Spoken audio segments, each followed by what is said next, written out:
안녕하십니까. 강남향린 성서학당 바울교회 출발 27번째 강좌입니다. 오늘은 하나님의 선택적 주권에 대해서 말씀드릴 텐데요. 로마서 9장에 보면은 바울이 하나님의 주권과 하나님의 선택적 자유를 강조합니다. 근데 그런 이유는 당시 유대교에서 기독교로 그 중심이 옮겨지는 하나의 중요한 신학적 주제가 됩니다.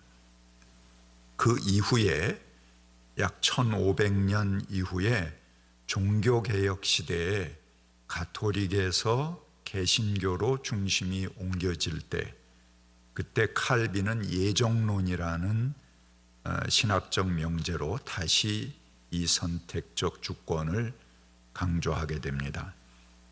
그래서 오늘은 그 하나님의 선택적 주권 예정에 대한 신학적 사회적 기능을 살펴보겠습니다.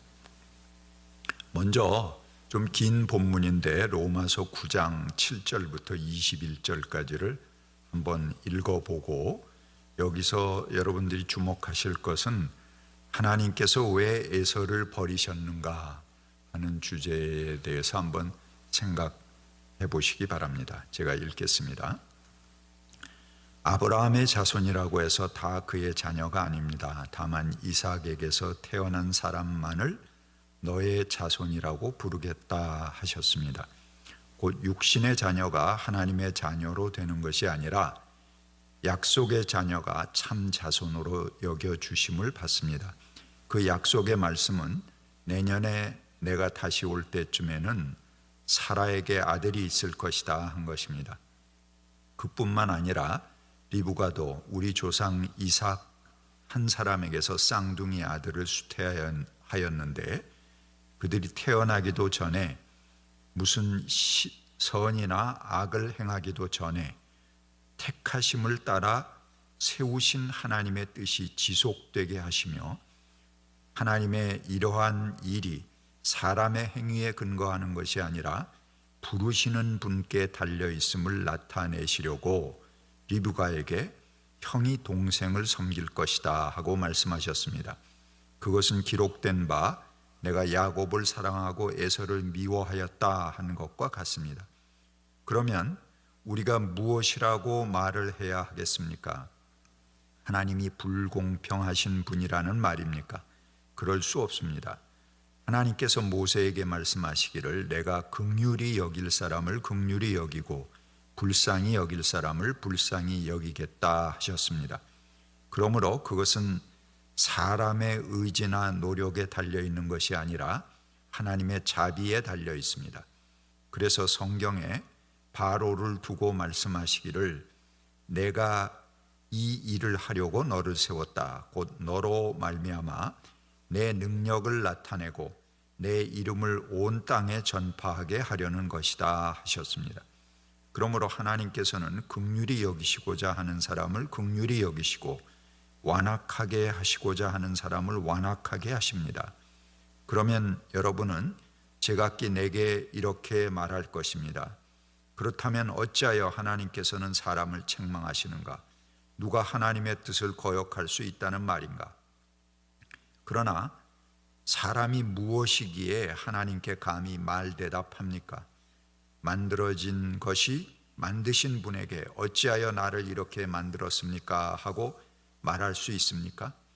토기장이에게는 흙덩이 하나를 둘로 나누어서 하나는 귀한 데 쓸 그릇을 만들고 하나는 천한 데 쓸 그릇을 만들 권리가 있지 않습니까?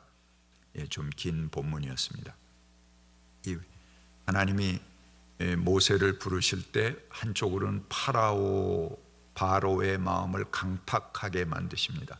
그래서 어느 누구는 악의 역할을 하도록 하나님이 선택하시고 어떤 사람은 선의 역할을 하도록 선택하신다 하는 게 이 하나님의 선택적 주권이고, 나중에 칼빈이 예정론을 말한 근거 아니겠습니까? 이것은 당시 유대인들이 자신들은 아브라함의 후손이기 때문에 하나님께 선택받은 백성이라고 주장하면서 이방인과 차별되는 특권적 지위만을 강조하는 것이 배경이 됩니다. 이에 바울은 이삭과 이스마엘의 선택, 야곱과 에서의 선택의 예를 들어서 혈통의 후손이라고 해서 하나님께서 무조건 선택하시는 것이 아니라 하나님께서 자신의 의지에 따라서 긍휼히 여길 자는 긍휼히 여기신다, 또는 강팍하게 하실 사람은 강팍하게 하신다 하는 것을 얘기하는 거죠. 바울은 하나님께서 하고자 하시는 자를 긍휼히 여기시고 하고자 하시는 자를 강팍해 하신다, 로마서 9장 18절입니다. 이렇게 말씀하시며 하나님의 자유로운 선택을 강조합니다.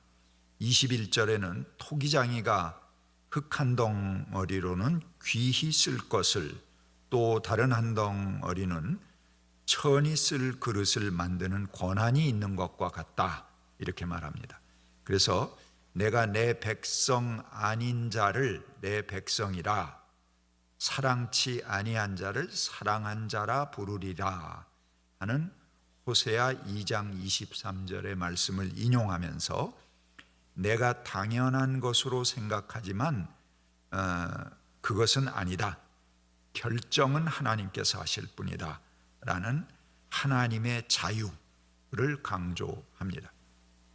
그 다음에 유기, 유기라는 것은 버림을 뜻하는 말입니다. 유기의 예정 또는 이중 선택이라고 이야기하는 신학적 주제에 대해서 말씀드리겠습니다. 하나님의 이중 예정은 하나님께서 구원에 이를 자와 멸망에 이를 자를 구별하신다는 것입니다. 하나님은 혈통에 의해서 판단하시거나 정해진 법칙대로 판단하실 수밖에 없는 그런 분이 아니라는 것입니다. 하나님 자신의 기준대로, 그분의 자유대로 판단하시면서 마음에 두기 싫어하는 자는 버리신다, 그러니까 버림을 예정했다 하는 거죠. 어떤 사람은 선택을 예정하고, 이게 이중 선택입니다. 이런 신학적 명제를 유기의 예정, 버림의 예정이라고 합니다. 그리고 이중 선택이다, 이렇게 말합니다. 이와 유사한 성경의 다른 말씀들을 살펴보겠습니다. 몇 가지 쭉 보겠습니다. 요한일서 2장 19절, 그들이 우리에게서 떠나갔지만 그들은 원래 우리에게 속한 자들이 아닙니다. 그들이 우리에게 속한 자들이었다면 우리와 함께 그대로 남아 있었을 것입니다. 그런데 그들은 마침내 다 우리에게 속한 자들이 아니라는 것이 드러났습니다. 그러니까 미리 그렇게 택하셔서 이미 속한 자들이 아니라는 것이 드러났다 하는 거죠. 또 요한복음 17장 9절입니다. 나는 그들을 위해서 빕니다. 내가 세상을 위해 비는 것이 아니고 아버지께서 내게 주신 사람들을 위해서 빕니다. 그들은 모두 아버지의 사람들입니다. 하나님께서 예수에게 주신 사람들이 따로 정해져 있다는 얘기입니다. 베드로전서 2장 8절입니다. 또는 걸리는 돌과 넘어지게 하는 바위입니다. 그들이 걸려서 넘어지는 것은 말씀을 순종하지 않기 때문이요, 또한 그렇게 되도록 정해 놓으셨기 때문입니다. 로마서 9장 22절입니다. 하나님께서 하신 일도 마찬가지입니다. 하나님께서 진노를 보이시고 권능을 일게 하시기를 원하면서도 멸망받게 되어 있는 진노의 그릇들에 대하여 꾸준히 참으시면서 너그럽게 대해 주시고, 이렇게 말합니다. 자, 그 다음에 우리 성경에 근거되는 말씀들을 살펴보았는데요, 이제 본격적인 신학적 주제들을 생각해 보겠습니다. 하나님의 자유에 대한 주제입니다.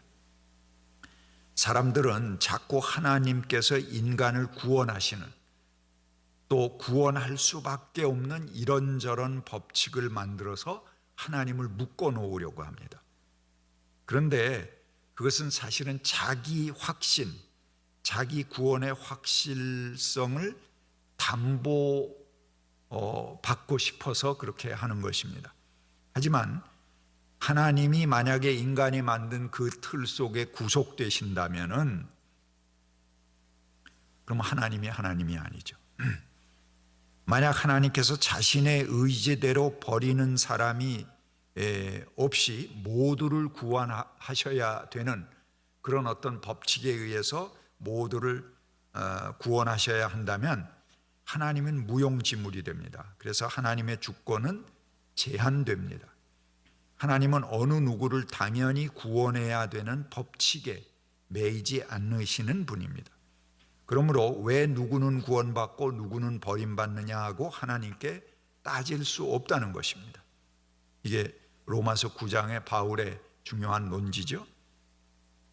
하나님의 행위가 의로운가 아닌가를 인간이 검증할 수 없습니다. 만약에 법칙대로 하나님이 따라야 된다면 인간이 하나님이 이거 잘못했네 이렇게 하고 판단할 수 있는 거 아니겠어요? 그렇지 않다는 것입니다.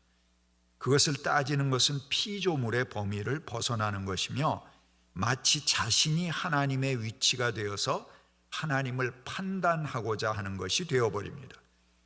그래서 하나님의 뜻과 행위는 인간에 의해서 확인되고 검증받아야 할 대상이 아니라 그 자체로서 항상 의로운 것입니다.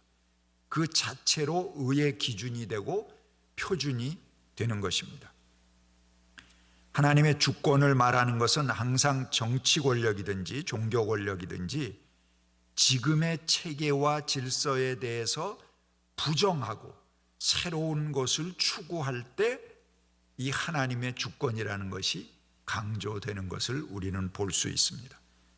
그러므로 하나님이란 존재에 대해서 누가 말하느냐에 따라서 전혀 다른 사회적 역할을 감당하게 됩니다. 만약에 기존 질서의 지배자들이 하나님의 주권을 말할 때 그건 질서를 유지하고 또 권위를 존중하고 그리고 그 체제를 유지하기 위한 목적으로 쓰는 거죠. 그러나 그 밑에 핍박당하고 억눌린 사람들이 하나님의 주권을 말하는 것은 기존 질서를 뒤집어 엎고 새로운 세상을 희망할 때 하나님의 자유로운 선택과 주권을 얘기했습니다. 바로 혁명을 갈망할 때 이 하나님의 선택적 주권이라는 신학적 주제가 크게 쓰인 것을 볼 수가 있습니다. 바울이 로마서 9장에서 예정을 이야기하는 것은 아브라함의 후손이라면서 자신들이 선택당한 백성이다 하는 것을 당연히 여기는 유대 사람들, 그들에 대한 부정 언설로 쓰인 것입니다. 그거 아니야. 이런 그들의 당연함을 부정하는 논리로 이 하나님의 선택적 주권이 이야기됐다는 것입니다. 그들이 멸망받을 대상이라고 당연하게 생각하는 이방인들도 하나님께서 구원하신다는 선포가 그 안에 내재되어 있습니다. 그래서 구원을 자신들의 당연한 몫으로 여기는 사람들에게 주시는 경고이기도 하면서 하나님의 주권, 하나님의 선택을 강조하는 것은 당시의 유대인들이 당연하게 주장하는 그 시대의 하나의 논리, 그 시류죠. 그거를 뛰어넘어서 하나님의 역사가 관철된다는 그런 역설과 변혁을 강조하는 것입니다. 당시 사람들에게는 역설이 되겠죠. 하나님의 구원의 역사는 그들의 예상을 뛰어넘어서 유대교에서 기독교로 옮겨간다는 대역전을 말하는 근거를 바울이 어디서 끌어내느냐? 이 하나님의 선택적 주권, 로마서 9장의 이 말씀에서 끌어내는 내는 것입니다. 그로부터 약 1500년 후에 칼빈이 종교개혁에 불을 지필 때 다시 이 주제가, 로마서 9장의 주제가 주목받게 됩니다. 그리고 칼빈은 이것을 예정론이라는 이름을 붙여서 신학적 중요한 명제로 등장시켰습니다. 그래서 하나님의 예정은 겉으로는 불합리하게 보일지 모릅니다. 이 걸림돌이죠. 나는 열심히 믿는데 하나님이 넌 선택받은 사람이 아니야, 넌 멸망하도록 내가 미리 찍었어, 이렇게 하신다면 굉장히 그 불합리하다고 느끼지 않겠어요? 그래서 겉으로는 불합리하게 보일지 모르지만 결과적으로는 우리의 편협함과 증오로 소외시킨 사람들, 당시에 당연하게 생각하는 그런 어떤 신학, 그 시대의 사고를 뒤집어 엎는 논리로 하나님의 예정, 하나님의 선택, 하나님의 주권, 이런 것들이 쓰여졌다는 것입니다. 제가 요한복음 6장 39절부터 40절까지의 말씀을 읽고 오늘 이야기는 마치겠습니다. 나를 보내신 분의 뜻은 내게 주신 사람을 내가 하나도 잃어버리지 않고 마지막 날에 모두 살리는 일이다. 또한 아들을 보고 그를 믿는 사람이면 누구나 영원한 생명을 얻게 하시는 것이 내 아버지의 뜻이다. 나는 마지막 날에 그들을 다시 살릴 것이다. 이 하나님의 선택적 주권은 당시 사람들이 가진 편협함 때문에 저건 멸망할 자들이야, 이방인, 하나님이 저들은 구원하지 않으셔, 이렇게 생각하는 사람들을 오히려 구원의 주체로 세울 때, 그거를 뒤집어 엎을 때 이 하나님의 예정, 선택적 주권이 쓰이게 됐다는 것이죠. 그러니까는 겉으로 처음에는 불합리하게 보이지만 그것은 결국 하나님께서 모든 사람을 구원하시기 위해서 그런 하나님의 사랑의 폭이 이 역사 안에 드러날 때 이 하나님의 주권에 대한 신학이 강조되었다는 것입니다. 감사합니다.